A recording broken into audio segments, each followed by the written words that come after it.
Good evening and a warm welcome to all the distinguished resource person, respectful faculty members, and dear participants. It gives me immense pleasure to welcome you all to this online faculty development program on harnessing artificial intelligence for the future of wireless communication and signal processing, scheduled from 8th December 2025 to 13th December 2025, conducted by AICTE Training and Learning ATAL Academy. This program is organized by Karpagal Academy of Higher Education. The program is coordinated by the Faculty of Engineering, Department of ECE, with the valuable support from AICTE, DST, ATAL. This FDP aims to provide a comprehensive platform for exploring cutting edges advancement in artificial intelligence and its transformative role in wireless communication and signal processing. We believe that this program will enrich your knowledge, encourage meaningful discussion, and collaborative learning.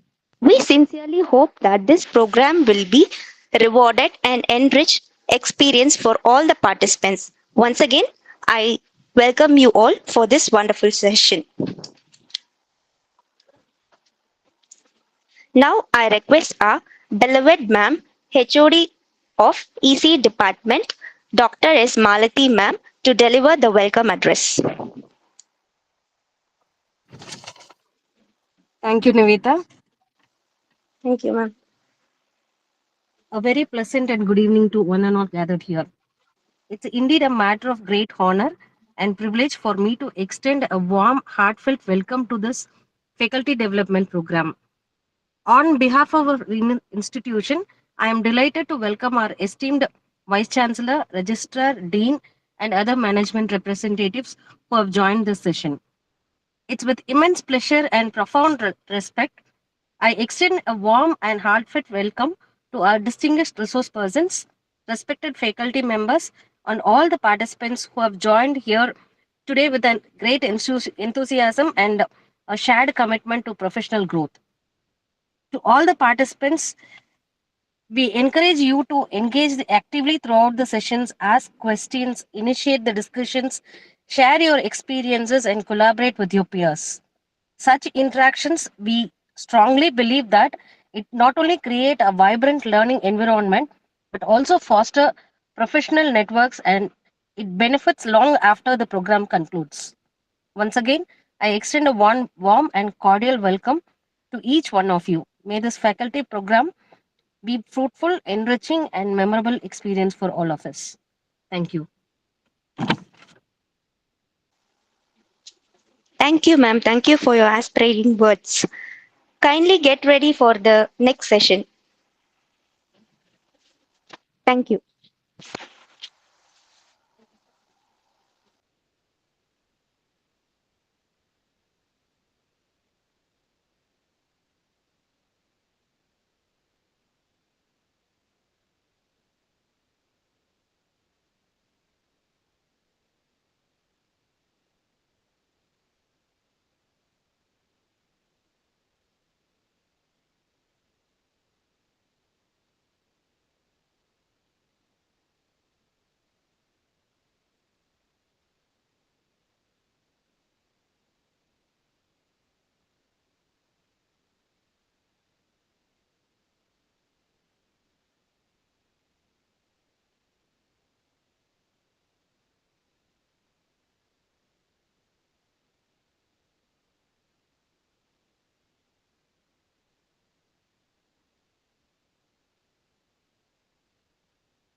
I request all the participants to hold their patience while our chief guest is joining soon.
Good evening to one and all.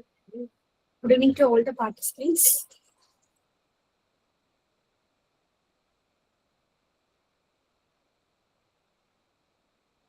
Good evening, ma'am.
Dear participants, kindly wait. We can start the session by 6:15 p.m. Thank you for your patient listening. Thank you.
Good evening to one and all.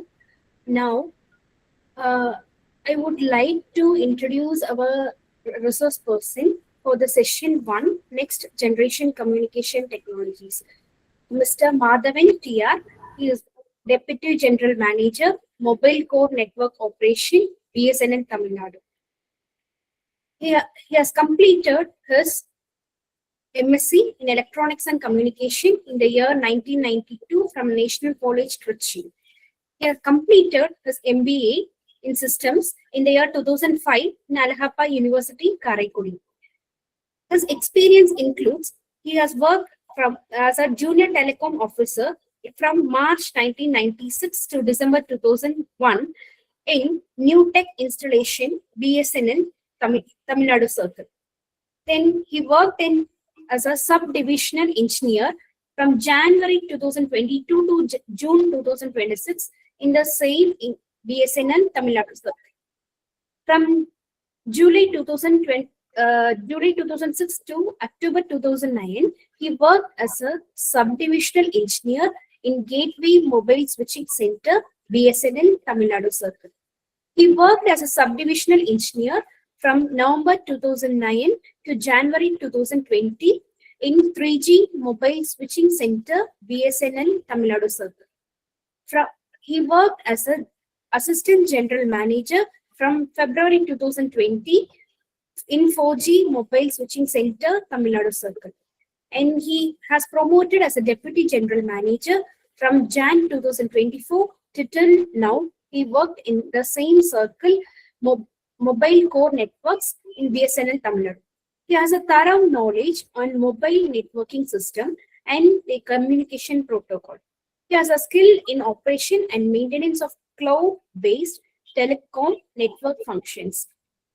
He has an excellent planning and designing and maintenance of IP networking for telecom networks. He has handled many implant training sessions on mobile communication for various institutions. He has delivered more than n number of guest lectures, and he has delivered a speech on various topics related to mobile communication technologies in various engineering colleges. Once again, I welcome you, sir. Thank you for accepting our invitation and your. Thank you, sir. Once again, I welcome you. Thank you, madam. Thank you.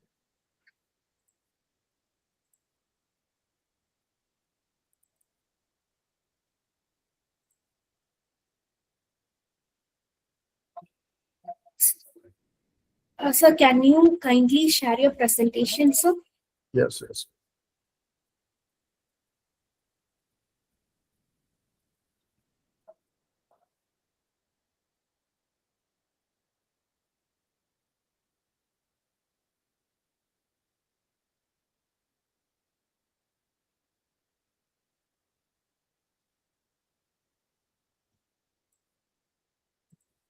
Is it visible, madam? No, sir. Sir, the presentation is visible. Okay, okay. Thank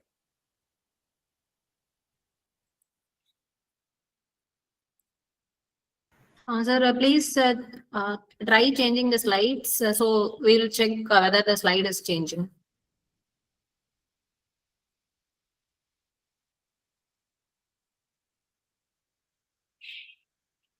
Okay, yes, sir. The content slide is visible now. Visible, no? Yes, sir. So, shall we start? Yes, sir. Yes. So, good evening, one and all. Good evening, sir. Yeah. So, first of all, thanks for the opportunity. So, really, it is very happy to be part of this faculty development program. And whenever I have been invited for this kind of faculty development program, so I used to accept without any hesitation. Why? Because there are two reasons.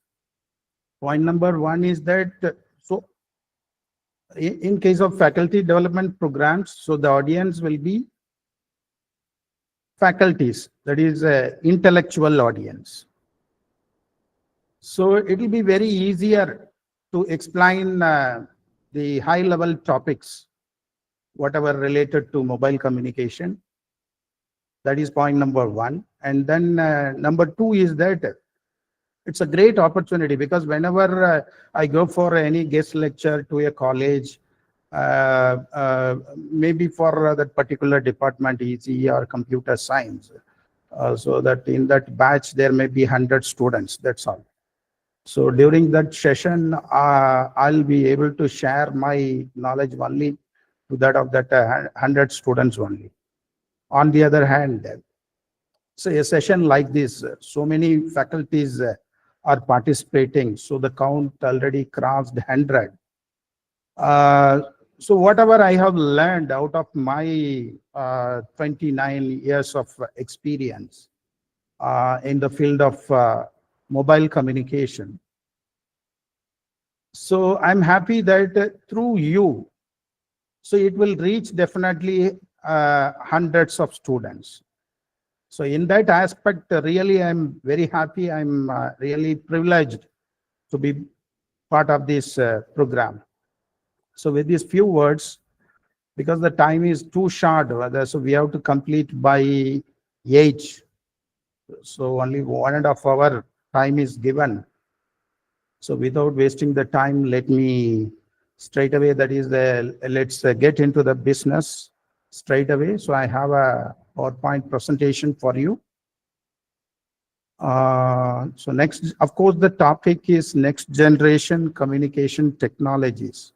So being a telecom engineer, that too 29, over 25 years of my career is around this mobile network maintenance. So I would like to share more about mobile technologies, right from 2G up to the present 5G, and something about the upcoming 6G also. So if time permits, let me talk about other topics. So as far as this session is concerned, so these are the contents. So let me try to introduce the mobile radio, various mobile radio access technologies first, because it won't be appropriate to start straight away from 6G, then about IMS, Li-Fi, quantum communication, like that. So let me first introduce the radio access, various radio access technologies which are being used, and then let me talk about the key technical features of 4G and 5G, because these are the two major technologies currently providing service to millions of mobile communication users. Almost 2G is going to find its end, 2G, 3G both. And here afterwards, it will be only 4G, 5G, and 6G also will join shortly. Shortly means maybe within 1 year or so. So a lot of research works are going on to go for commercial launching of 6G networks. And then the other high-level technologies like SON, self-optimizing network, IMS IP multimedia subsystem. So you might be aware of these voice over LTE, voice over Wi-Fi, all these I can tell you, provided if time permits. So my main concentration is that first let me complete up to 5G. Then after that, I must talk about this wonderful topic, cloud native network function. That is a telco cloud. So let me talk about telco cloud.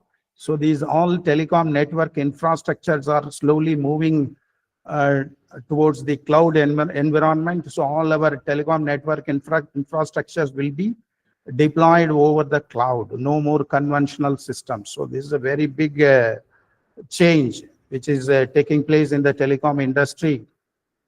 So this the telecom network itself is going to have a different dimension once these telco cloud deployment is completed. Of course, in BSNL, we have deployed our 4G network through this telco cloud only. And we are going to deploy 5G also through that.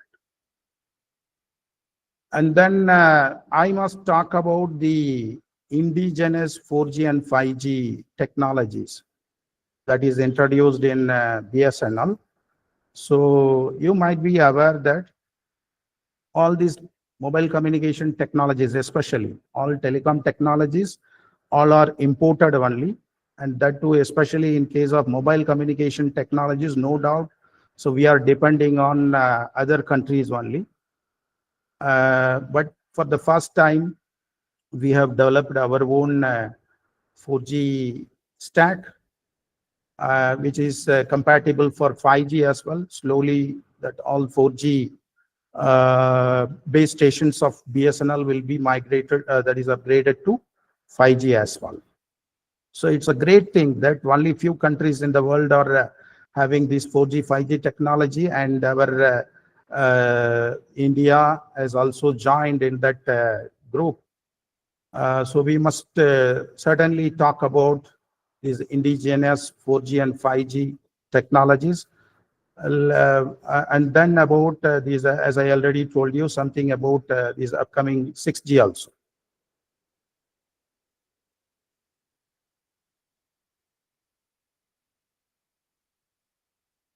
So this is the typical 2G GSM network. Okay. So you all mostly from ECE department. I think so. I hear that faculties from other department are also participating, but those who are from ECE, these topics will be somewhat easier to understand, because as you are already familiar with these terms.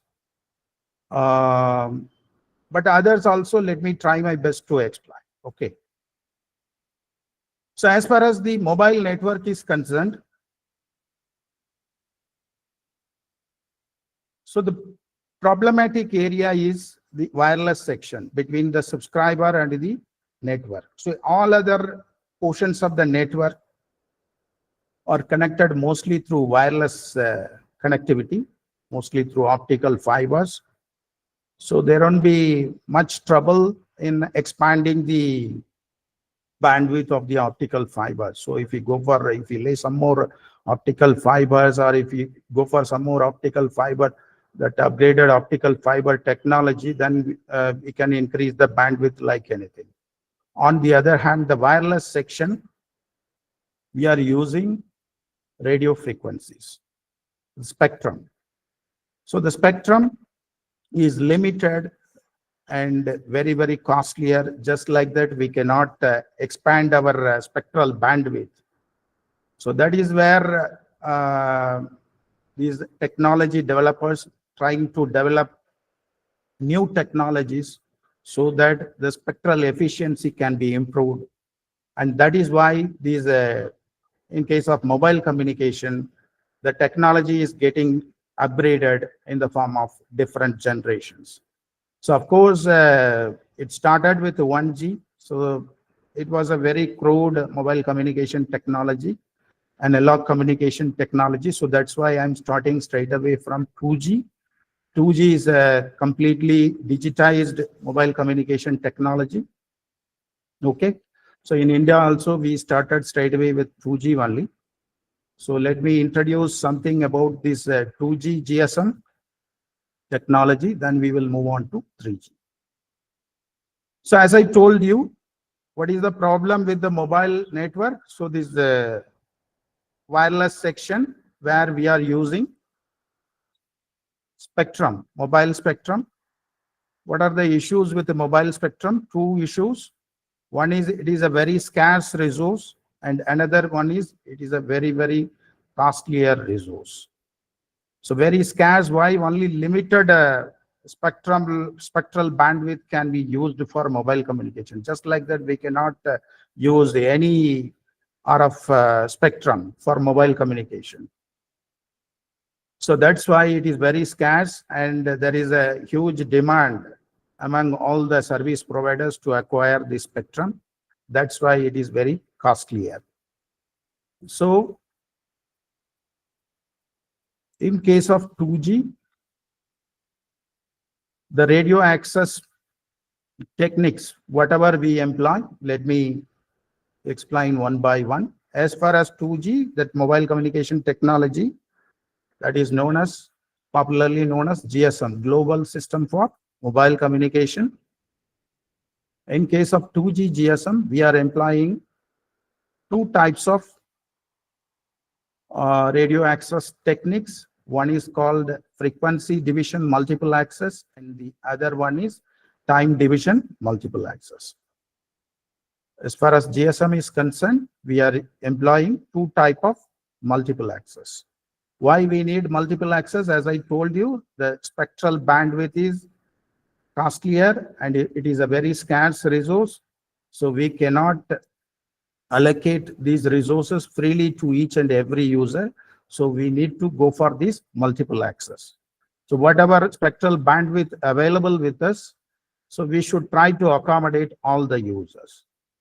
That is the idea of these frequent multiple access techniques. So this FDMA is very simple.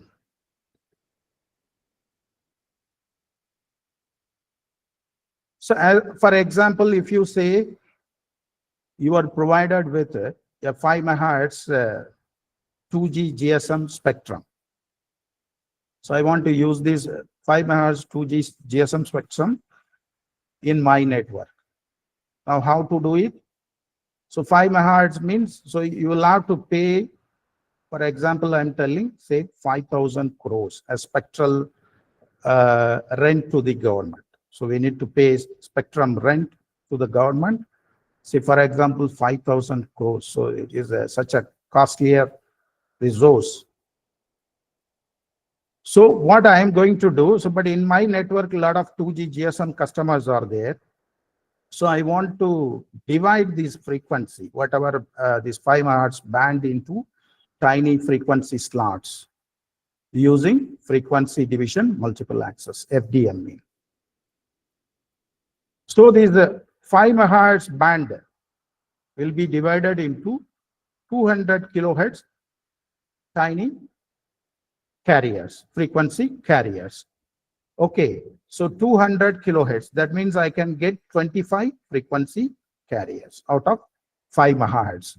So that means I can, for example, so one user, if you are able to accommodate in one frequency carrier, then I can have 25 simultaneous calls in my network. So that is the idea. So if you are having 25 frequencies, simultaneously you can radiate all the 25 frequencies through your base station so that 25 users can simultaneously occupy the 2G GSM BTS. So base station, they can occupy simultaneously 25 users.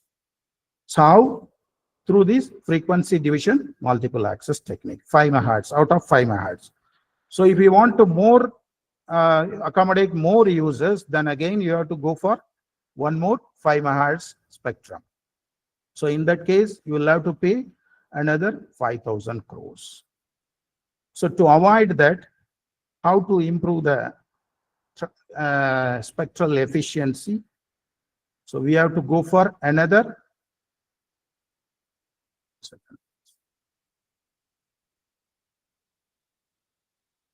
So another multiple access technique, that is time division multiple access technique.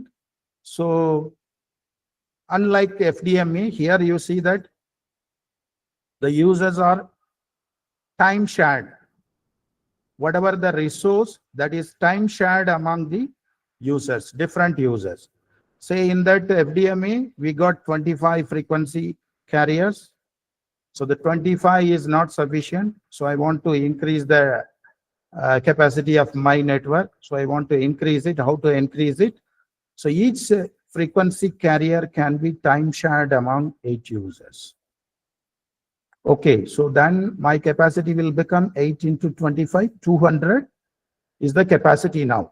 So just by introducing two multiple access techniques, FDMA and TDMA, I'm able to increase my capacity, traffic handling capacity to 200.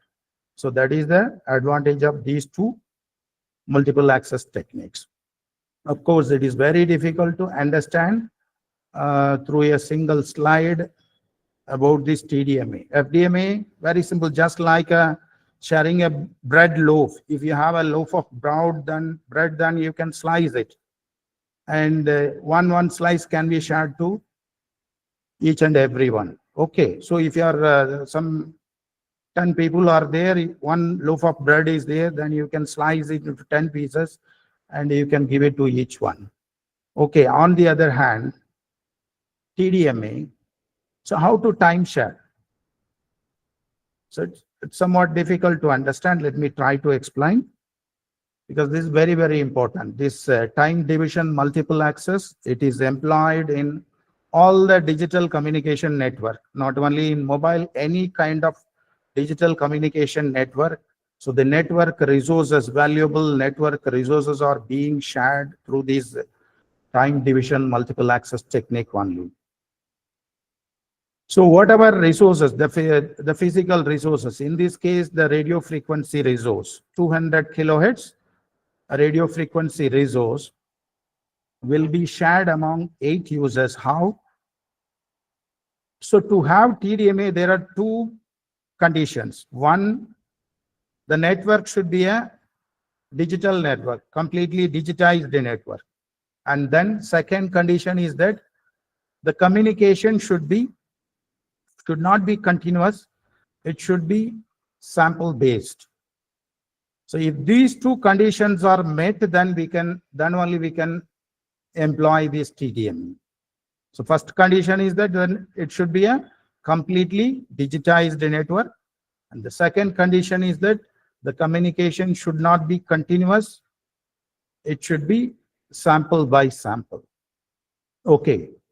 So for this reason, in case of mobile communication, what we are doing, so we are collecting samples from the users, and these samples will be transmitted through our network, and it will reach the distant end, and the distant end handset will reassemble the samples into the original information.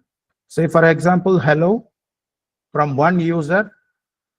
So that will be converted into so many samples. So as per the basic sampling theorem, so we need to have a sample of 8 kilo samples. That means 8,000 samples per second.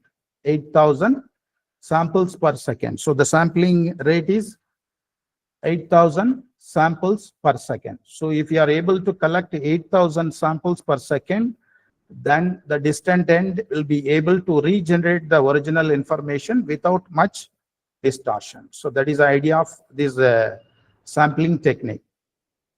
So all the mobile handsets will convert the user sample, that user information. It may be your hello voice, or it may be your hello text, or maybe your video or your data session, doesn't matter.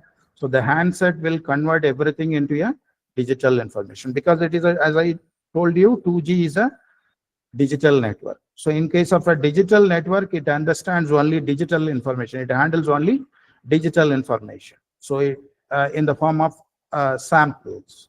So a sample, nothing but, say, for easy understanding, let me say one sample means 1 byte of information. So one byte of binary information, 8 bits in it. It may be 0 or 1. So one sample, 8,000 samples like that per second, every second. So the network is collecting 8,000 samples from each and every mobile user. So the mobile handset will convert the user information into 8,000 samples per second. Okay, clear?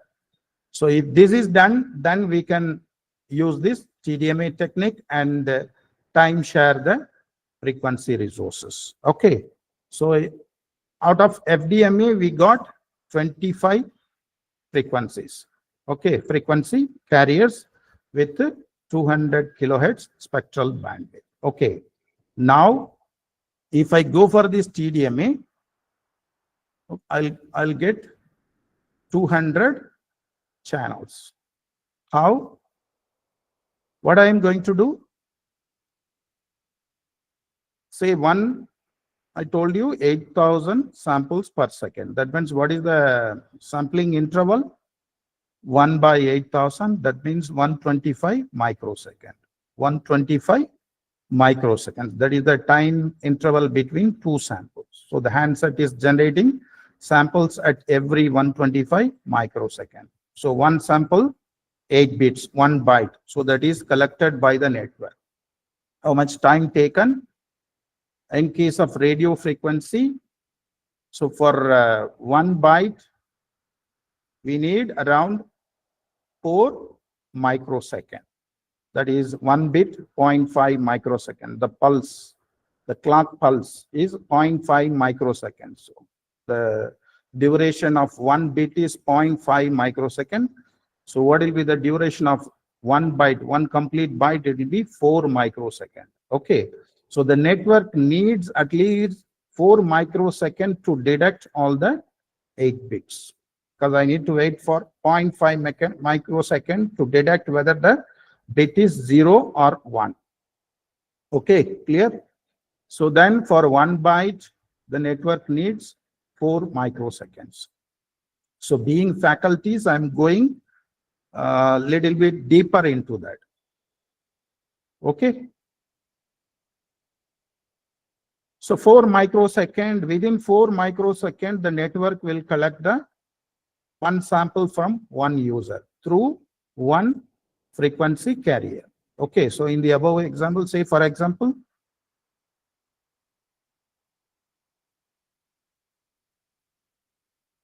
$890.2, that is the frequency carrier allotted to the user, 890.2 megahertz. So these frequencies are in this range, 800 band, 900 band, 1800, all in megahertz, 2100, like that.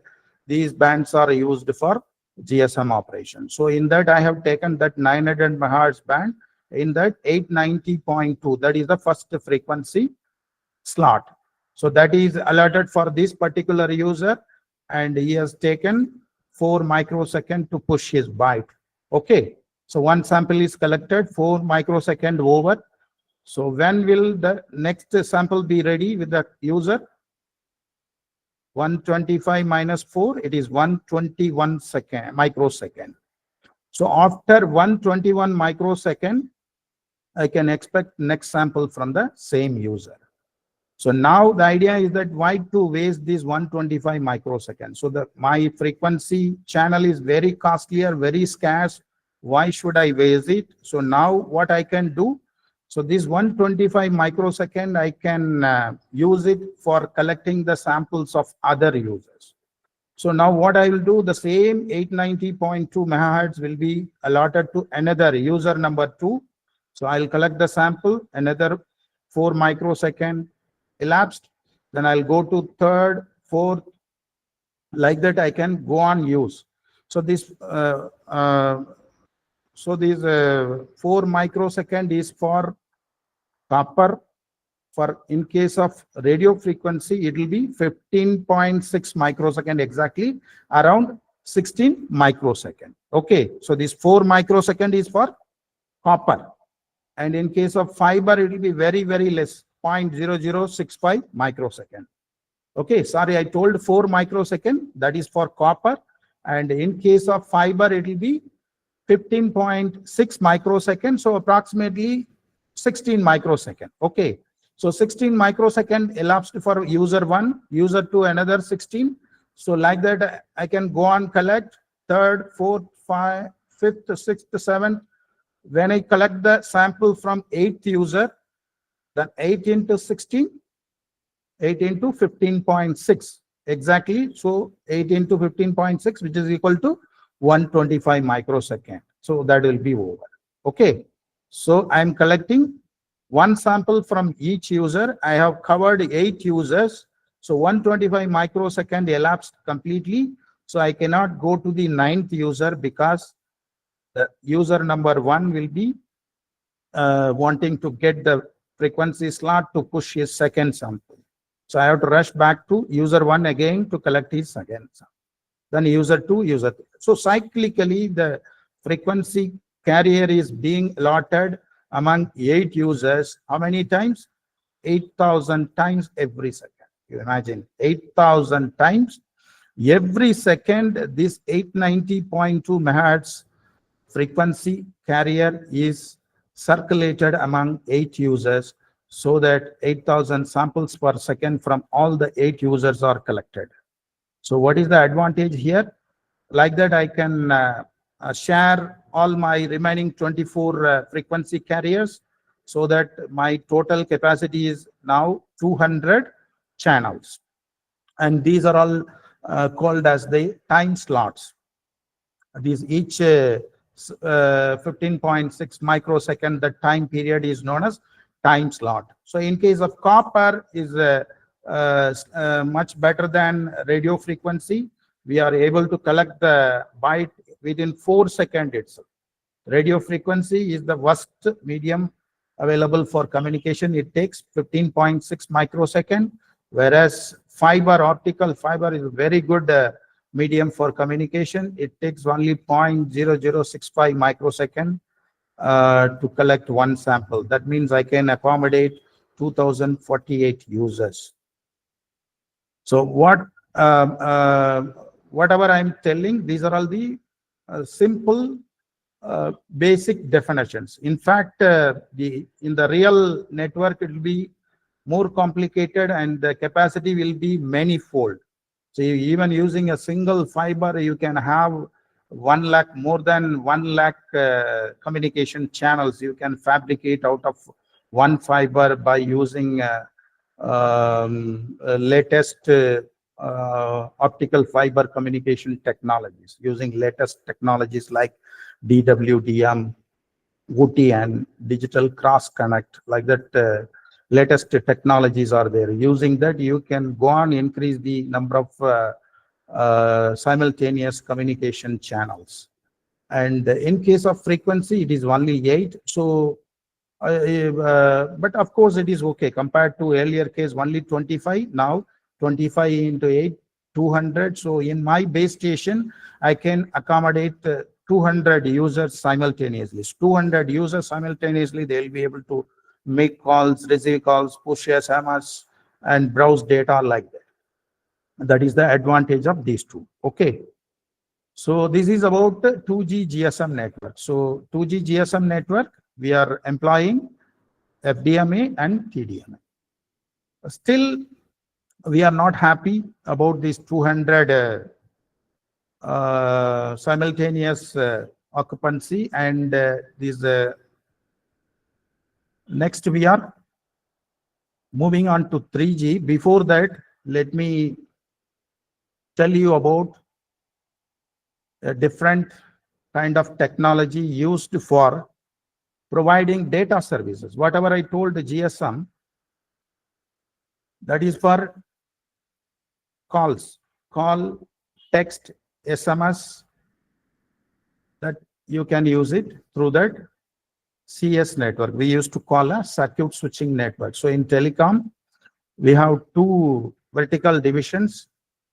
A group of services are handled through circuit switching, and that network we used to call CS network, and the remaining set of services can be handled only through packet switching.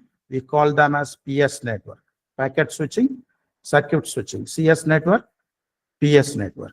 So these are all multimedia services like your voice, text, and native video calling. All these are all coming under circuit switching category.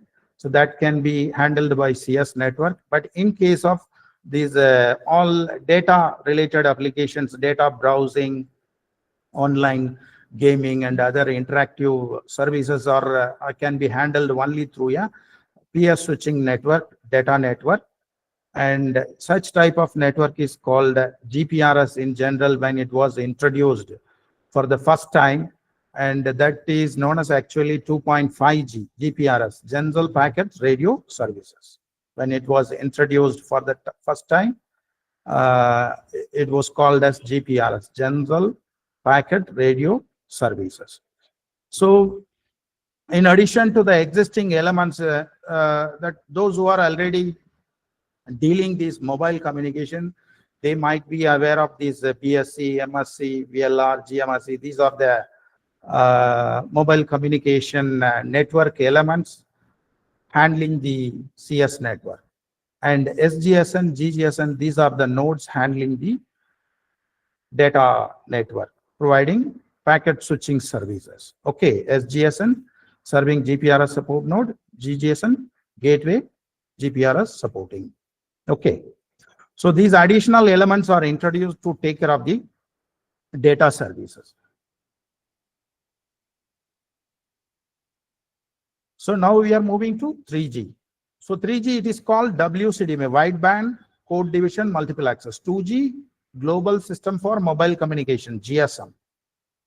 The radio access technique in 2G is known as GSM. In 3G, it is known as WCDMA, wideband code division multiple access.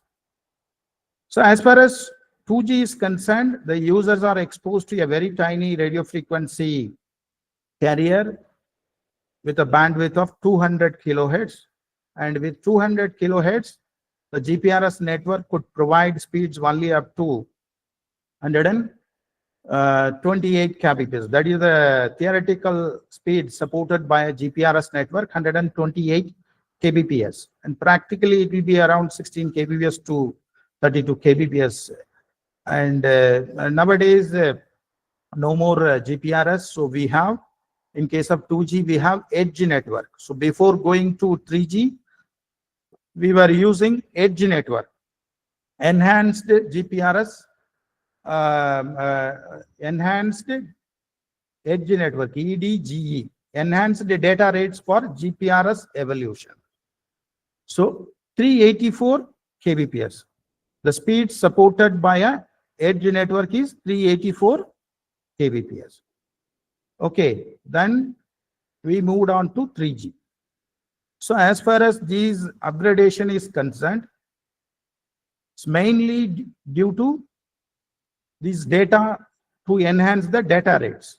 Whatever upgradations taking place right from 2G, 3G, 4G, all are aiming at improving the speed of the data communication. Okay, so 2G I told you 188 GPRS and 384 edge. In case of 3G, also there are different technologies are there. Initially HSDPA, then later HSPA, after that HSPA plus, like that it got upgraded and it was able to provide 3G up to 21 Mbps. In its H plus version, 3G network was able to provide 21 Mbps. You see that we started with 128 kbps in case of 2G, and in case of 3G, it has got increased up to 21 Mbps. So the main idea of these technological upgradation as far as the mobile communication networks are concerned, it is to improve the speed of the data networks. Okay, improve the throughput of the data networks. Okay. So now how to improve the throughput of the data network? Because 2G, very tiny frequency carrier, 200 kilohertz one. So with that 200 kilohertz, so we achieved 384 kbps. Beyond that, it is not possible with that tiny frequency slot. So we need to go for a bigger radio frequency carrier, like 5 megahertz we are using in case of a WCDMA network. 5 megahertz spectral bandwidth will be used and it will not be divided. So no FDMA in case of a 3G network. So the entire 5 megahertz will be radiated as it is. All the users will be exposed to this very wider bandwidth so that they are able to get even 21 Mbps. Okay.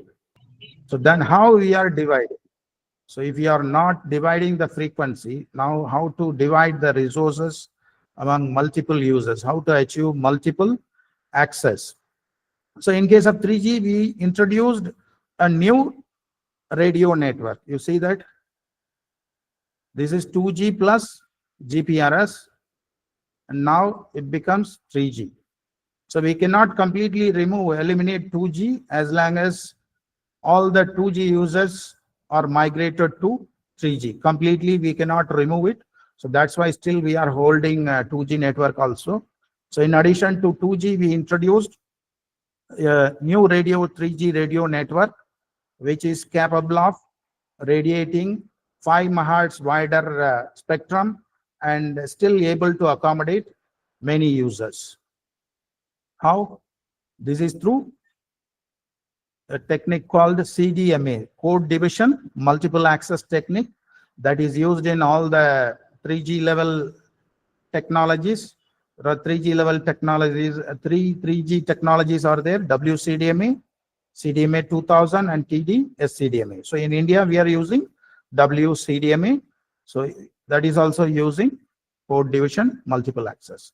So in case of CDMA, let me quickly go through this CDMA spreading and despreading principle, because it's very important to know how, without splitting the spectrum, how we are able to accommodate multiple users.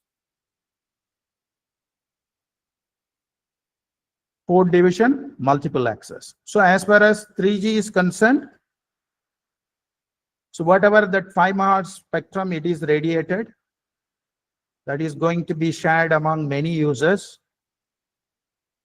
So in case of 3G, each user will be allotted a code which is orthogonal to each other. So we are allotting codes to each and every user, and the codes are orthogonal to each other. Okay. Say for example, in this example, I have taken 3 CDMA users. Okay, WCDMA users I have taken. So each user is allotted code, orthogonal code. For example, user 1 C1, user 2 C2, user 3 C3. So what is the rule here? We are going, in case of 3G, all the users are going to occupy a common channel, common 5 megahertz wider channel. There is no segregation. In case of 2G, the frequency is divided, and then time is also divided. Different time slots are there, different frequency slot, different time slots are there, so that each and every users are able to be distinguished, and whatever data they are sharing, the network is able to extract and deliver it to the destination. But on the other hand, in case of 3G, we are using a common channel between the user and the network. Only one 5 megahertz wider channel is there. Then how to distinguish the user? Through orthogonal codes. So this is the message. User 1 is having a message UE1. User 2 is having a message UE2. User 3, UE3. All three are allotted codes C1, C2, C3. What is the rule here? Before occupying a common channel, the user has to encrypt his data using the code allotted. These codes are orthogonal to each other. Okay, remember? So now the channel, this common 5 megahertz channel, will have this pattern. So in case of 3 users, 3. In case of 100 users, there will be 100 components. In case of 200 users, there will be 200 components. Doesn't matter. Okay. So each user has encrypted his data using the code allotted. So the encrypted portion is UE1 into C1. So like that, 3 users, they have placed their encrypted data over the common channel. So that's why the network is receiving all 3 components together simultaneously, because all 3 they have occupied simultaneously.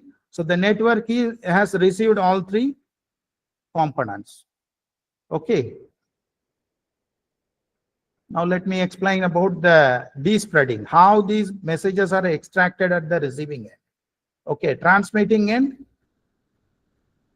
the interference pattern consisting of these 3 users' encrypted data is transmitted through the common 5 megahertz channel. Okay, at the receiving end, the network receives this data Suppose I want to extract the data of user 1 alone. What to do? What is the code allotted to user 1? C1. So we have to use the same code to decrypt the data. So network uses C1 for user 1, C2 for user 2, same way C3 for user 3. Okay. So now I want to extract user 1, so the network uses C1. So what is received?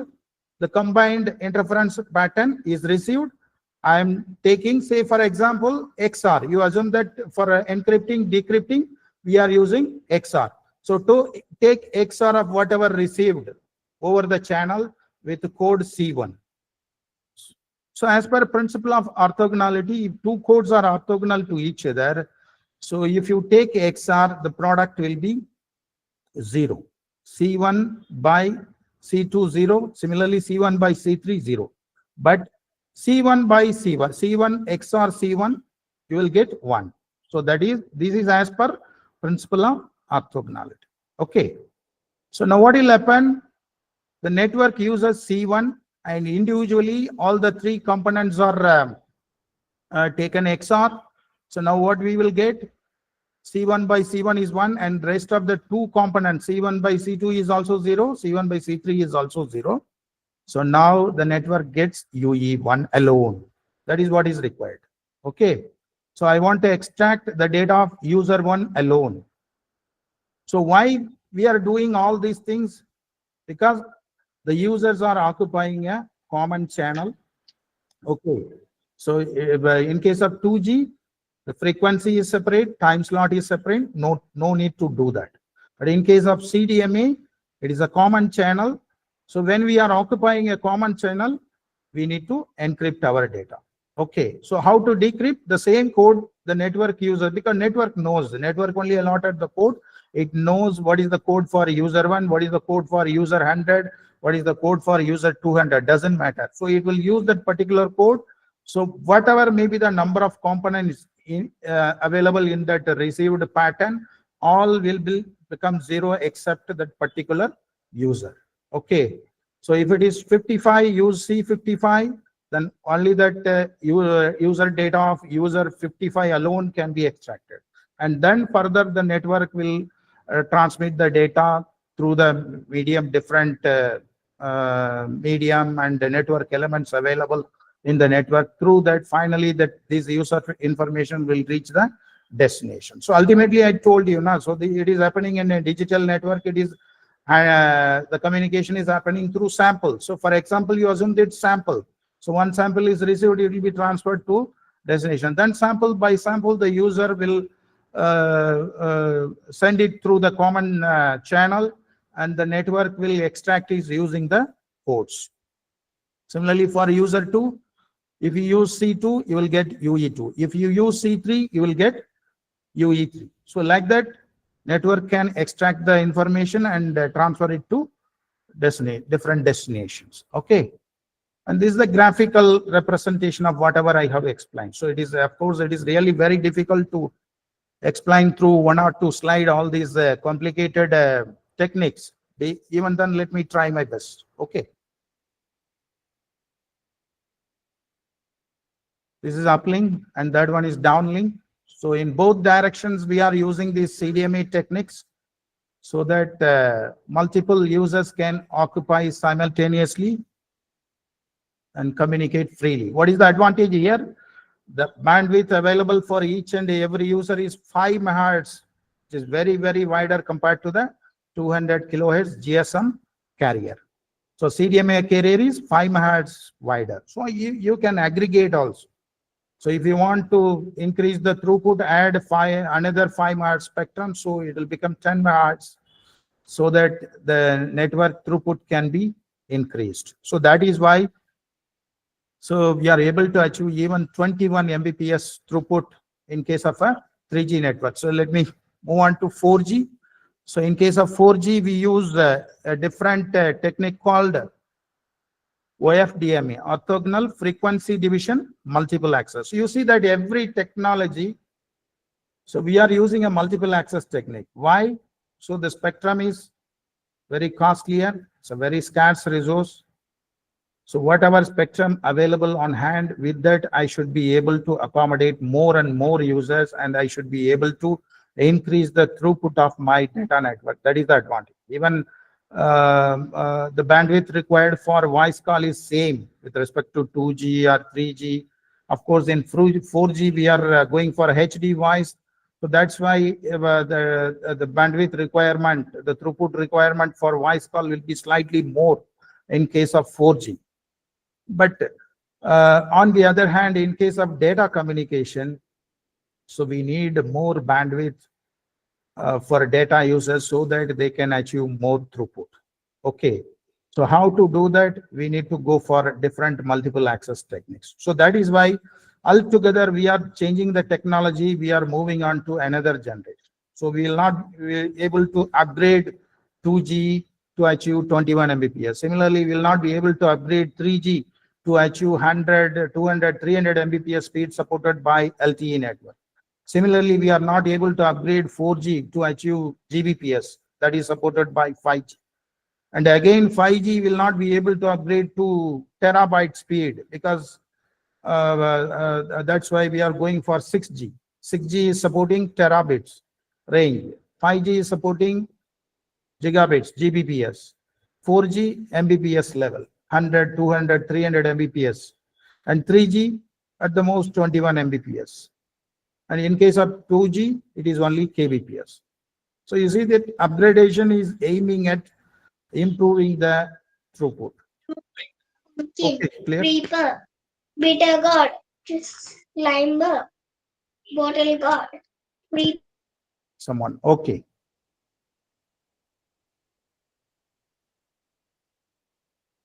So in case of 4G, LTE, long-term evolution. LTE, long-term evolution. GSM, WCDMA, now 4G it is called long-term evolution, LTE. Okay, then again we are going for a different kind of multiple access technique here. You see that till we reach 6G, somehow we will be going for a different multiple access technique. Okay, OFDME, orthogonal frequency division multiple access. Again, here we are going to divide the frequency again. Let me tell you why again. Because in 2G, we did FDME, and because of that, we landed in a very tiny frequency slot with 200 kilohertz. It's 200 kilohertz. We could not increase the throughput beyond the 384 kbps. That's why we moved on to 3G WCDMA.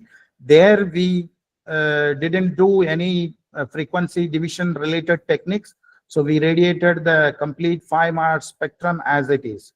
But again, in case of 4G, we are going for frequency division. Why?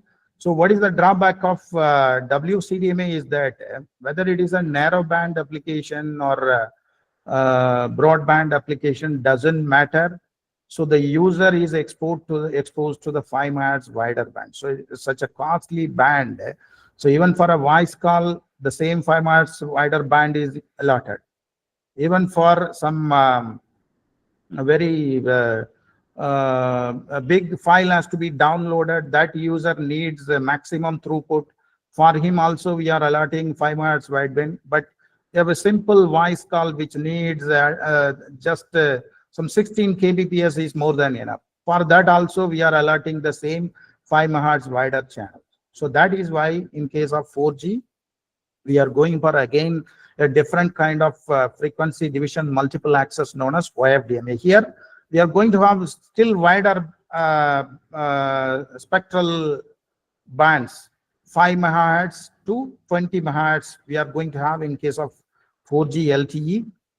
Here, what we are doing, we are dividing these very wider bands into again tiny subcarriers, each with a 15 kilohertz. It's very, very tiny, even compared to 2G. 2G, at least it was 200. Now you see that in case of 4G, the subcarrier is going to have only 15 kilohertz. The carrier spacing is only 15 kilohertz, but we will have number of such subcarriers. You see that it ranges from 256 to even 2048. subcarriers are possible. So why we are doing that? Because in case of narrowband applications, this tiny subcarriers are more than enough. So a 4 or 5 subcarrier is capable of providing a very good voice quality in case of 4G LTE. So instead of just exposing the complete 20 megahertz band to the user just for a voice call, which requires some 30 kbps, 40 kbps. Even for HD voice, you need only 40 kbps around. 40 kbps is more than enough. So in that case, because of this OFDMA, we can allocate some, say, just 5 subcarriers is enough to have voice call. So suppose if a user is going to download a very big file, so he may require a large number of subcarriers. So in that case, even you can allot 512 subcarriers, 1024 subcarriers to the same single user so that he can download the big file quickly. So that is the idea of going for this OFDMA technique, where the band is divided into many subcarriers, and see that these subcarriers are orthogonal to each other. Let me explain the advantage of these orthogonal subcarrier in the next slide. So the idea here is that data is first split into independent streams, which then they are getting modulated using different subcarriers. And these modulated data is multiplexed, and they are forming the OFDMA signal. And this OFDMA signal is then radiated. At the receiving end, the reverse process will take place to extract the user information. So I have a slide where that OFDMA transceiver block diagram is there. So let me explain a little bit about the various activities taking place in the transmitter as well as the receiver of a OFDMA system. Okay, so here we are going to use IFFT and FFT also.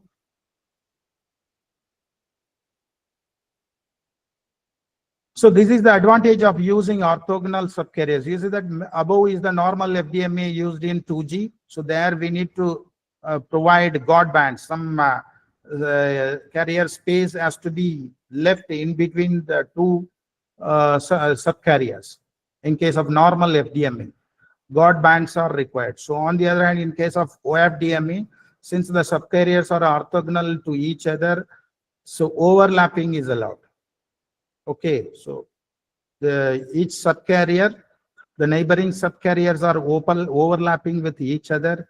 What is the advantage? Thereby we can save a lot of spectral bandwidth. So the idea of all these multiple access techniques are achieving or saving spectral bandwidth and improving the efficiency of the spectrum and increasing the throughput of the data communication.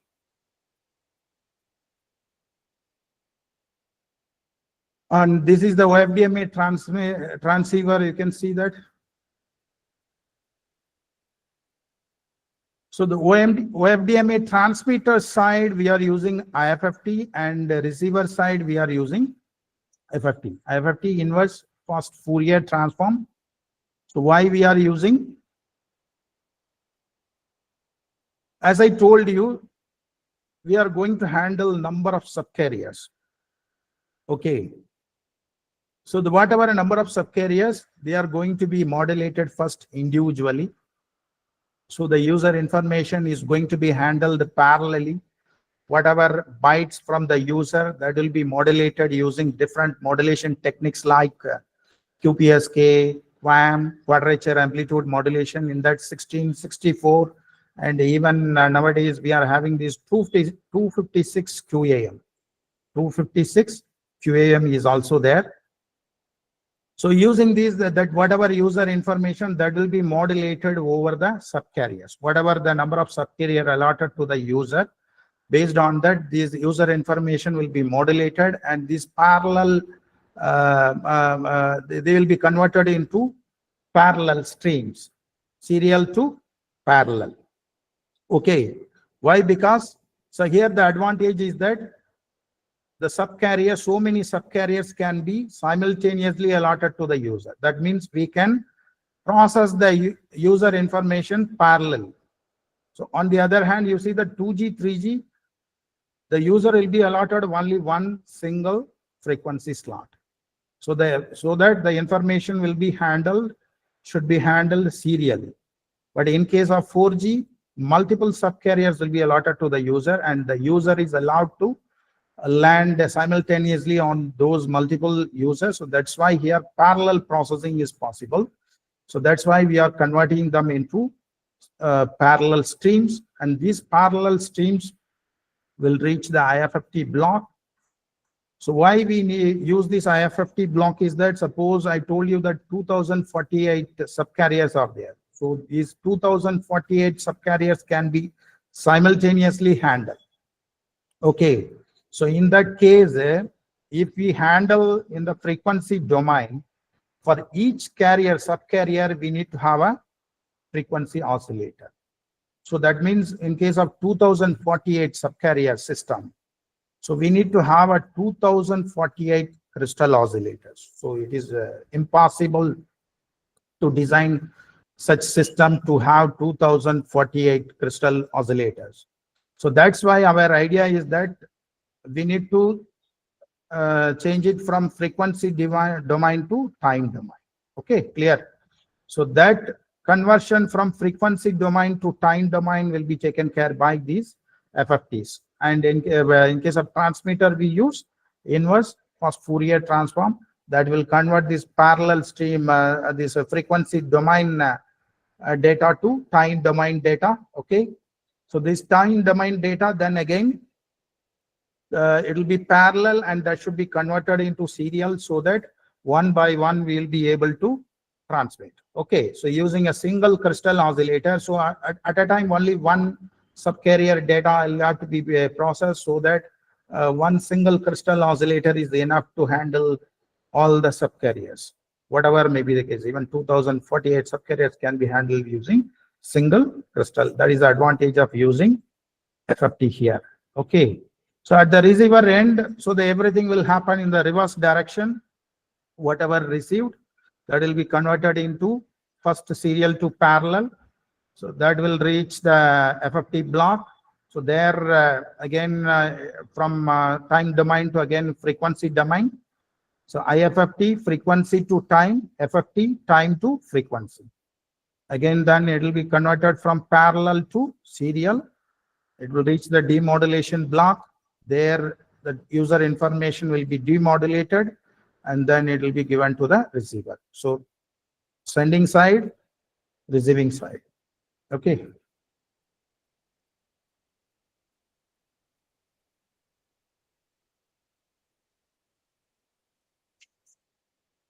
So here this channel allocation is two-dimensional. In case of 4G LTE, you can see that frequency wise also it is shared, and time wise also you can see even these subcarriers can be time shared using TDMA principle.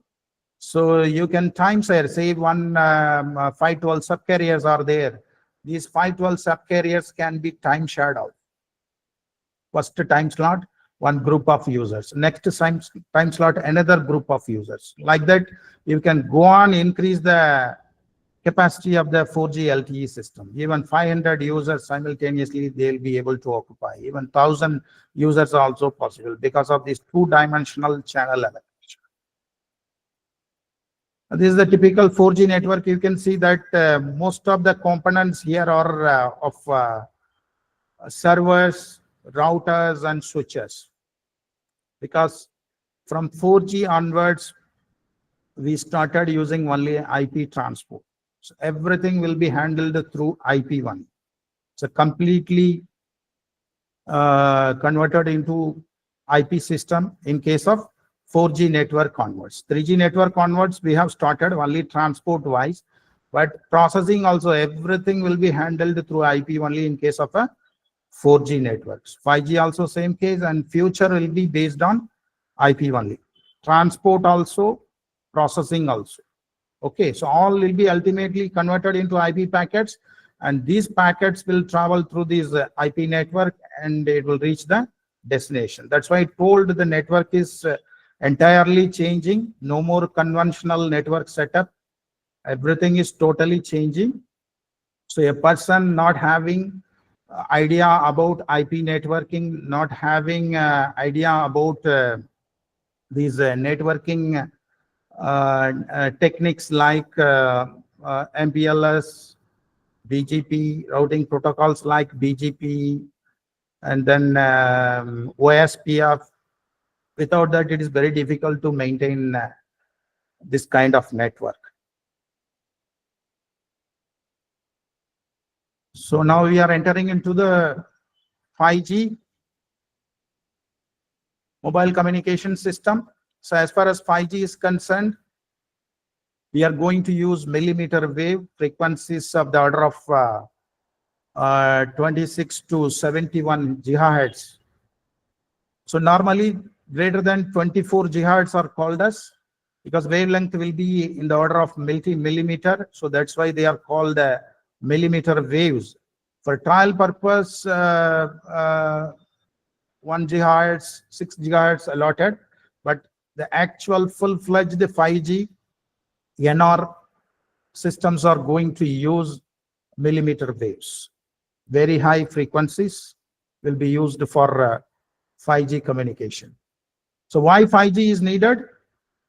Again, some kind of multiple access we are going to use definitely. And again, we are going to increase the throughput of the data communications. So in case of 4G LTE, initially it was up to 100 Mbps, then using LTE advanced and carrier aggregation techniques, even 300 Mbps, 500 Mbps is also possible out of a LTE advanced network.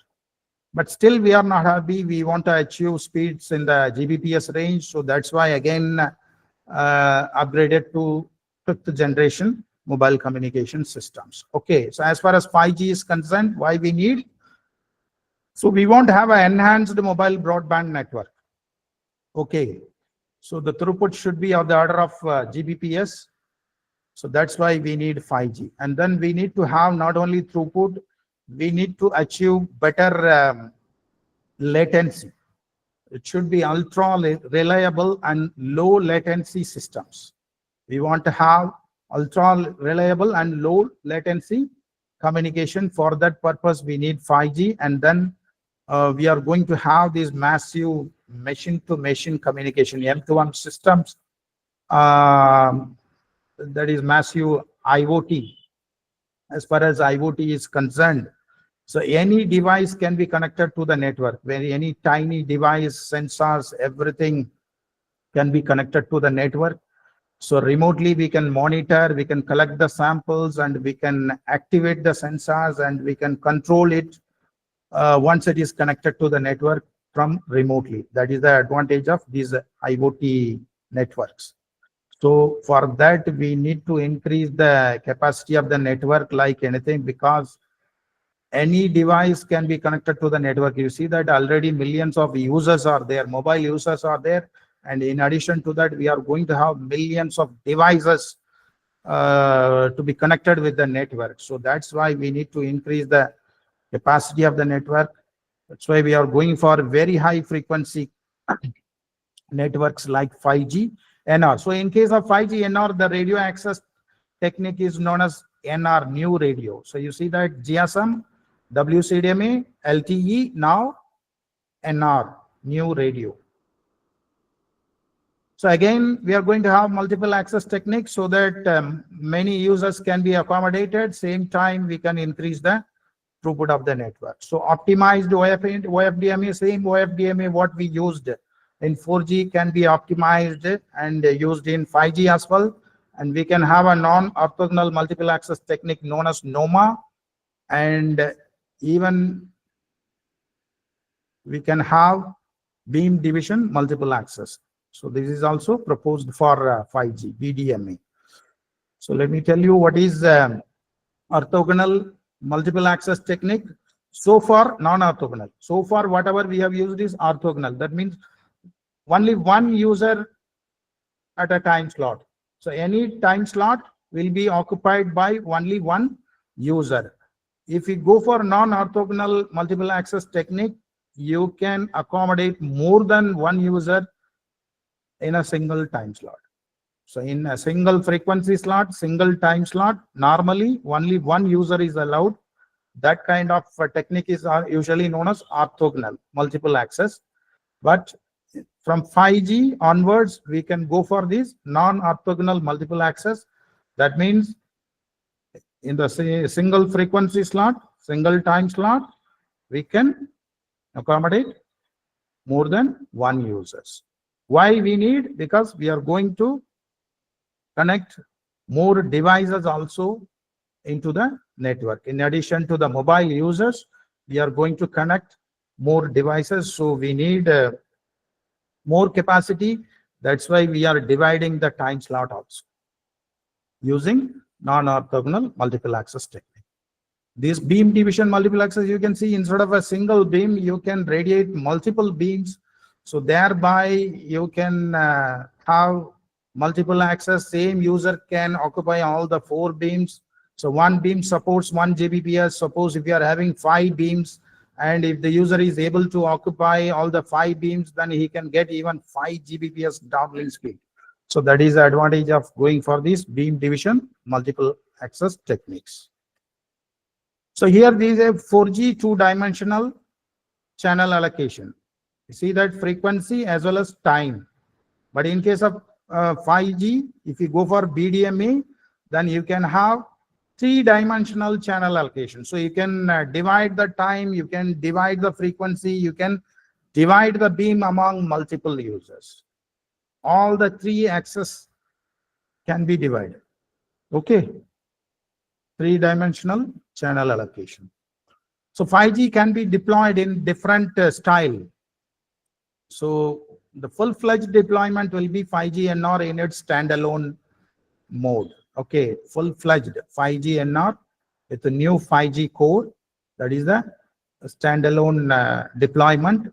But mostly to start with, the service providers will go for non-standalone architecture shown in the bottom. So on the top, we have 3 standalone architectures, and bottom we have 3 non-standalone architecture. In case of non-standalone architecture, we'll be having a single core. Okay, so radio will be 2 radio. Either it may be LTE, NR, both we can combinedly use. We can treat one of the radio as primary, another one as secondary. So the primary will be communicating with the core, and the secondary will in turn get connected with the primary through that. So we can use the resources of both the radios. So here the idea is that you see that LTE resource also can be used. The 5G NR resource can also be simultaneously used. That is the advantage of this standalone, non-standalone architecture, but somewhat it is having a lot of disadvantages. So that is why the idea is to go for a full-fledged standalone architecture. But to start with, we can go for this NSA architecture. And another feature of this 5G network is that it is using a CUPS architecture, that is the control plane user plane separation. Normally this control user plane will not be separated, they will be handled by the same network element. So they will travel through the same path and it will be handled by the same network element. Whereas in case of 5G, these two are separated. So different network elements are there for user plane, handling user plane. User plane means the actual user information. Control plane is the signaling information. So normally in telecom, we need to have both. So before the user plane is ready, the user channel is ready, the network will be communicating through this control plane. So it is exchanging signaling communication with the user. And once the user plane is ready, user channel is ready, then user will start pushing the user information through the user channel. So this is the basic idea of communication system. And up to 5G, we were having that control plane, user plane combined architecture. And 5G onwards, so we started going for this CUPS architecture. That control plane, user plane is separated. Why? Because these 5G network, as I told you, it's going to serve enormous number of customers and devices. So the traffic handling capacity of the control plane as well as user plane will be huge. So it will be difficult to have a single system having that much capacity. So that is why the technology developers went for this splitted architecture, so that huge capacity user plane and control plane can be achieved. Okay. And not only that, in case of 5G, we are going for this massive MIMO, multi-input, multi-output antenna system. So one side, we are upgrading the radio access techniques and increasing the throughput like anything. So on the other hand, if you are not able to upgrade the antenna system, again, there will be choking and will not be able to improve our throughput. So that's why we are going for this multiple input, multiple output system, multiple antennas will be there in that system. Even 512 points, even 1024 point MIMO antenna systems are there. But of course, currently we are using at the most 8x8. In case of 6G, definitely we'll be going for at least 512 and 1024 point MIMO systems, antenna systems. And another technique is beamforming. So this is a very useful technique. You see that so far we are radiating both the sector. The base station is basically divided into 3 sectors covering 120 degrees each. So the entire 360 degrees will be covered. So if you see that the entire 120 degree that radiation will be broadcasted, whether the user is there or not, or the user is in a particular direction, but the entire radiation will be broadcasted throughout the area, and it is a waste. So the energy is getting wasted. So to avoid that, if you are able to have multiple narrow beamwidth radiations, so it can be pointed towards the user where he is available. So then we can have a better coverage, longer coverage, and even we can improve the throughput, and quality of the service also will be much improved if we go for these beamforming techniques. So for this purpose, multiple array of antennas will be there. Based on the direction of the user, the particular antenna will be activated, and that beam will be directed to towards the particular user. So thereby this wastage of energy throughout the area will be avoided. That is the advantage of beamforming. And then we are going to have this SDR system, software defined radio. So far we are realizing these radio systems, the different accessories of the radio system like mixers, filters, amplifiers, modulators, everything realized through hardware modules. But now onwards, we can, if we go for SDR, all these can be realized through software. Because if I want to adjust the amplification, adjust the modulation technique or something, now some physical or manual intervention is needed. So we need to change the hardware. Okay, the complete hardware has to be changed. So to avoid that, if we have a software-based systems like this, SDR systems, just by altering the software configurations, we will be able to achieve the required radio parameters. Whatever radio parameters required, that can be achieved just by adjusting the SDR systems from a central location. No need to go to the site. Now what we are doing, if you want to optimize, then that person has to, that random person has to go to the particular base station site.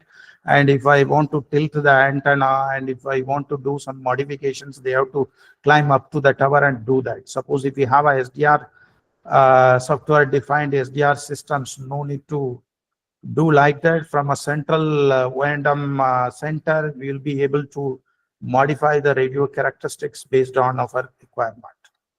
And this is the addition to that SDR, cognitive radio system. So it's highly intelligent radio system. Nowadays we we are having the opportunity to use AI in every field. Likewise, in mobile communication also, we started using this AI system. Nowadays, we can have a AI-driven SDR, which is highly intelligent. So it will monitor the network, radio network. So it will take measurements on its own. It will identify the issue. Then it will apply the correction, everything on its own. So if you input the requirement into that application, then this SDR, this cognitive radio system will carry out all the activities on its own without manual intervention. So that is the advantage of going for this kind of highly sophisticated software controlled systems.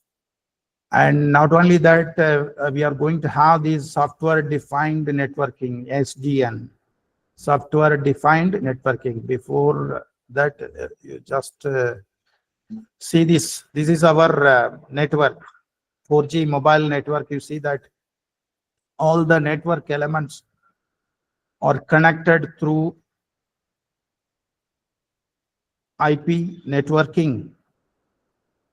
IP transport is used, IP networking techniques are employed. So many routers, switches are used in the network. You see that totally changed.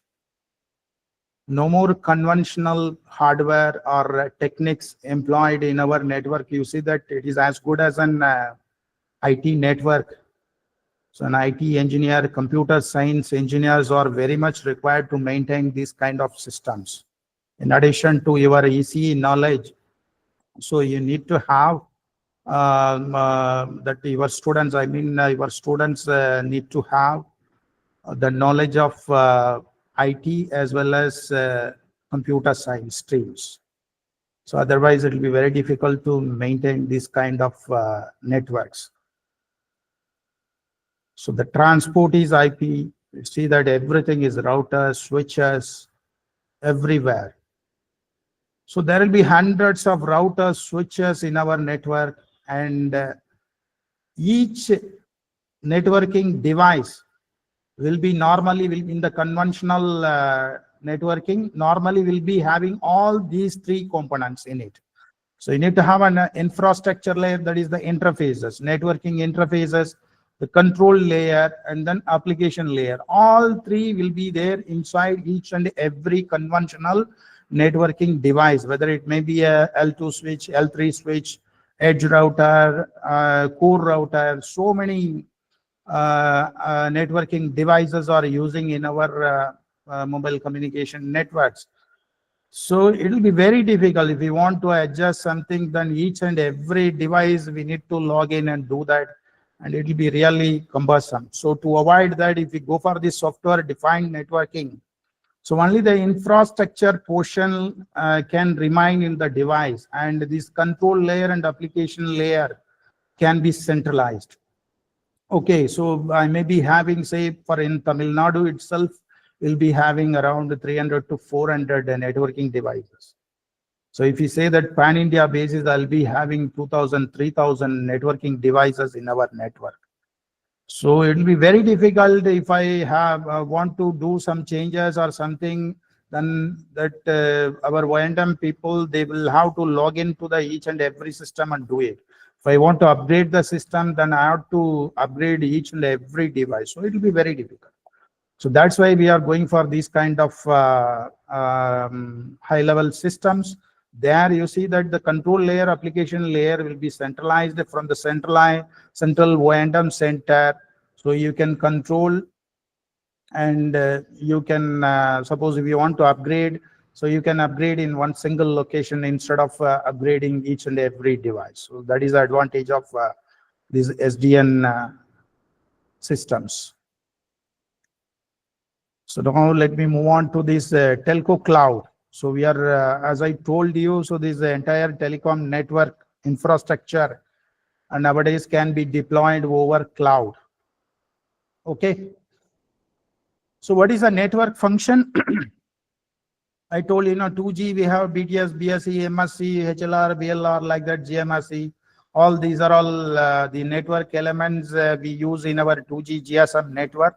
And these are all generally known as a network function. These are all the conventional network functions. They'll be having an exclusive hardware and exclusive software applications. All are proprietary. So we have to depend on the foreign vendors. So they will supply the hardware and the software, everything, all are proprietary. No one will be able to develop. Okay.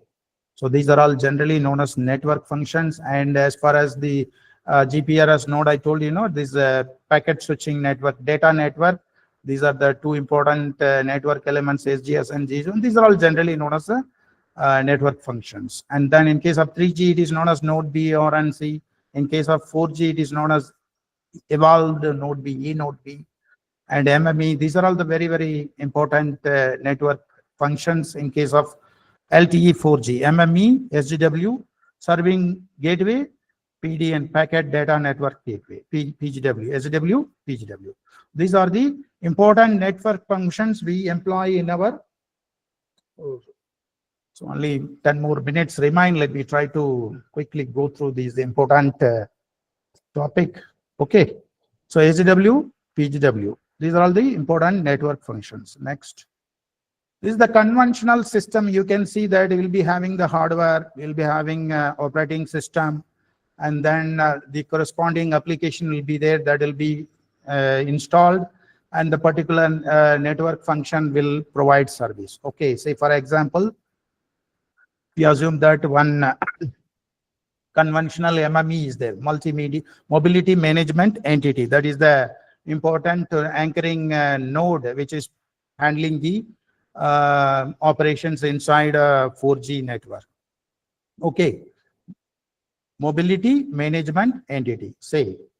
So in the conventional architecture, there will be an exclusive hardware for our MME, then corresponding operating system and applications. Okay, this is conventional system. So you want to have one more MME, so you need to have the exact replica of another hardware OS application like that.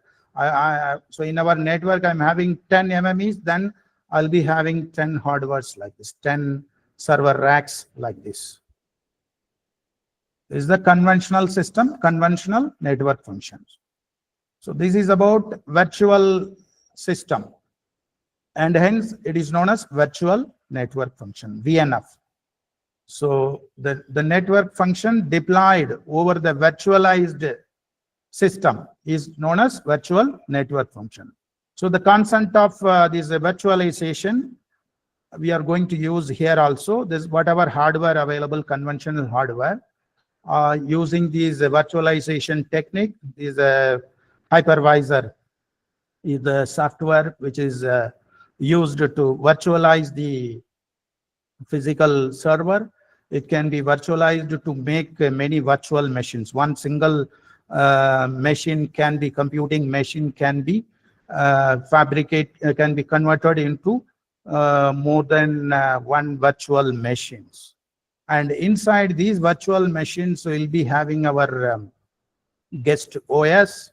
Okay, host OS will be there, and over which this hypervisor layer is there. And in case of Linux, the famous KVM is there, kernel virtual machine. So that is acting as a hypervisor, and over which the guest OS can be anything. Suppose in this example, they have shown some 3 different virtual machines using 3 different OS, Windows, Red Hat, something like that. Okay, see that based on our requirement, I can use the corresponding OS and the corresponding application over. Okay, in a single physical machine, I can have multiple virtual machines. Correspondingly, I can have multiple virtual network functions. So I want to have 10 MME. It is possible to have a single machine. I can deploy 10 virtual MMEs. That is the advantage here. You see that instead of having 10 such hardware, with only one hardware system, I'll be able to deploy all the 10 network functions. So that's why they are known as virtual network functions. They are working in a virtualized environment. Okay. In case of our 4G network also, all are deployed over the virtualized environment using cloud techniques. As far as cloud is concerned, there are two types of network functions. One is known as the virtual network function, standard virtual network function called the VNF, and then the advancement is that container network function. So nowadays we started using CNF, container network function. So let me briefly explain these two. So this is the OpenStack cloud architecture. So those who are comfortable with the cloud, topics, they will be able to understand all this. Those who are handling these cloud related topics, they will be able to easily understand. That's why I told you ECE students should have some syllabus, portion of the syllabus from IT, computer science, and that should be added. So otherwise it will be very difficult for an ECE engineer to maintain a present day telecom network, because that is, as I told you, completely we use only IP. And not only that, now we are going towards cloud. So everything will be deployed over cloud. So if you don't know cloud, if you don't know networking, if you don't have that programming skills, so it will be very difficult to maintain this type of networks. Okay. So as far as OpenStack is concerned, these are the four major components. We call it as a controller, compute, and then network, storage. These are the very vital resources needed for OpenStack cloud operation. So whatever hardware resources available, some of them will be earmarked for controller, and major of them will be earmarked for compute, because computes are going to handle the VMs. That all VMs are going to be deployed inside using the compute resources only. Okay, so the networking will take care of all the networking related requirement within the cloud and outside the cloud also. Any communication outside cloud will also be taken care by network portion, and storage will take care of all kind of storages, whatever here mentioned, image, object, block storage, everything can be handled. And this is the popular deployment strategy popularly known as O deployment. So over OpenStack on OpenStack, under cloud over cloud. So a minimalistic OpenStack deployment, first it will be done in a bare metal server, that is usually known as under cloud. After that, this entire cloud resources, the real cloud resources, will be used to deploy the over cloud, where all the network functions are going to be deployed. Okay, so n number of network functions can be deployed. Okay, so this is known as the O strategy, OpenStack on OpenStack, under cloud over cloud. So this is one sample I have shown. So this is the hardware used for our VNF deployment, VNF and CNF deployment. You see that they are known as normally blade servers. Okay, so it can be pulled out and inserted in the slots. Okay, many blade servers can be inserted. So collectively, all the server resources can be converted into a cloud, and all the network functions can be deployed over it. Controllers, computes, everything is there. So these are the virtual resources. You can see that the CPU of the complete, say, 100 servers are there put together. Okay, so all these will be converted into virtual CPU. In a system, so many servers are there, all will be converted into virtual CPU. Similarly, the RAM, the disk, everything will be converted into virtual RAM, virtual disk. Networking also, you can see, is virtual Ethernet. using Open Virtual Switch, OVS. Okay. Then after that, we are deploying our VMs, virtual machines. You can see it is known as VM flavor. For each virtual machine, how many virtual CPUs required? Based on the requirement, this VM flavor is decided out of the total pool of CPUs, RAM, disk, Ethernet. Some of them will be picked and earmarked for a particular VM, which is going to handle the particular network function. Say for MME, I want to have 10 MMEs, then I need to have 10 VMs. So there will be many virtual CPUs, RAM, disk, and Ethernet requirements. So based on that, all will be earmarked and then they will be deployed.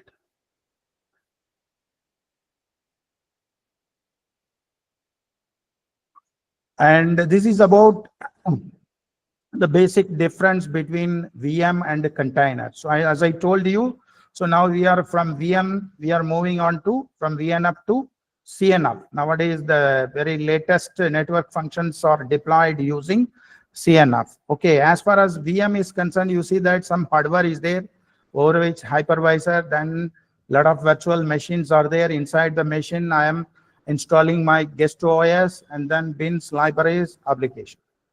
This is how VMs are working. Okay, so these VMs are bulkier.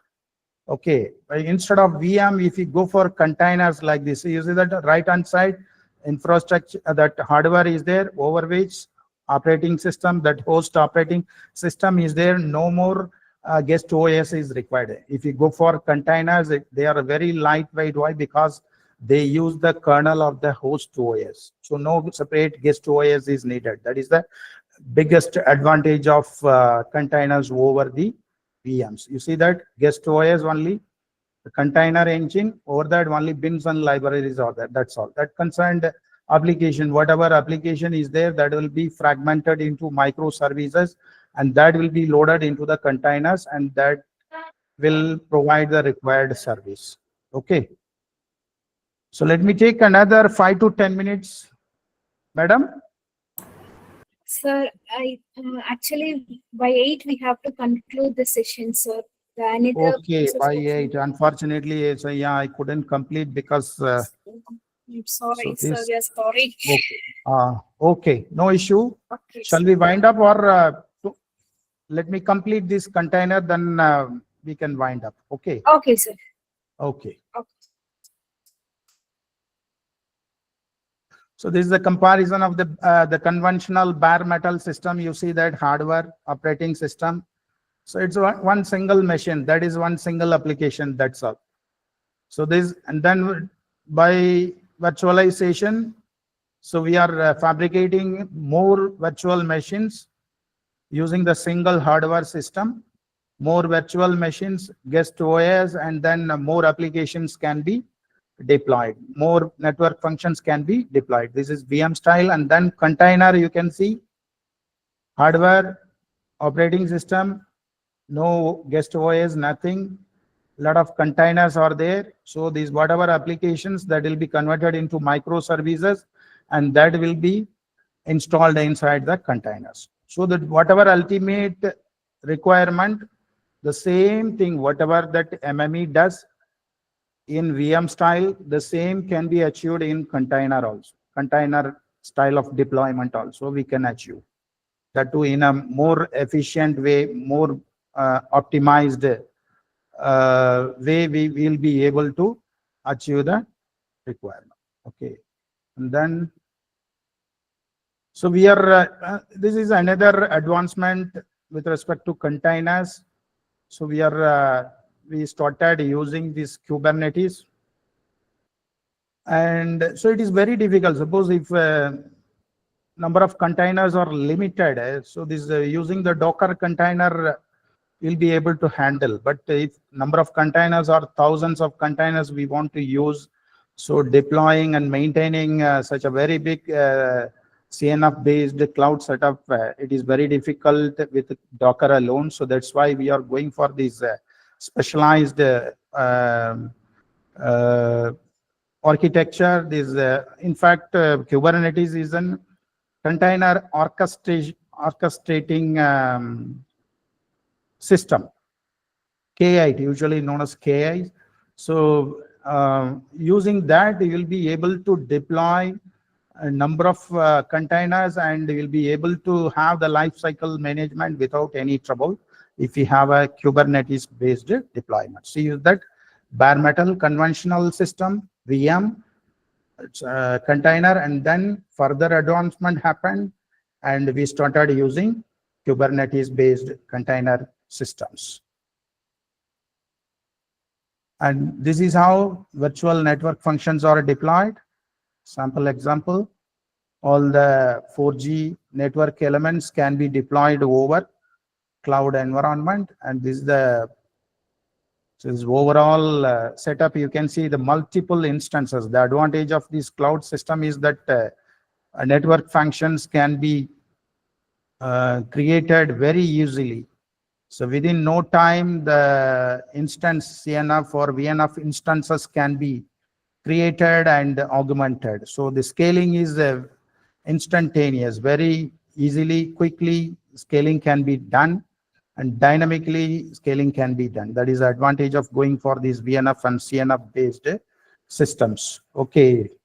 So anyhow, sorry, I'm not able to cover the remaining questions due to time constraints. Anyhow, thank you very much for your patient listening. So any questions? Quickly I can handle, otherwise we can wind up.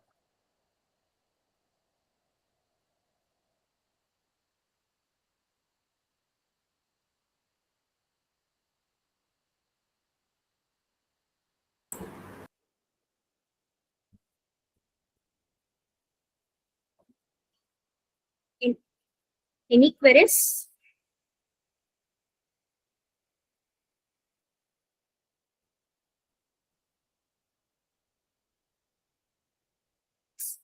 Sir,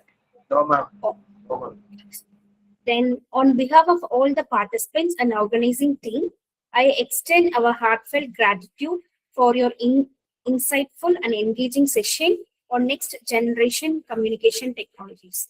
Your expertise and clarity in presenting complex concepts not only enriched our understanding but also inspired us to explore new dimensions in the rapidly evolving field. Your valuable inputs and thought-provoking discussions have set a strong foundation for the rest of the program.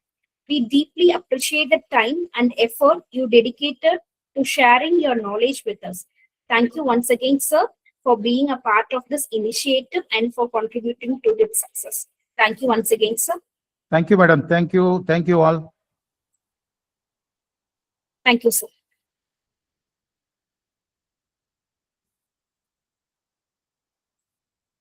Now I request all the participants to fill the attendance and feedback form using the given link present in the chat box. Thank you all. The next session will be start exactly by 8 p.m. Kindly wait for the session. Thank you.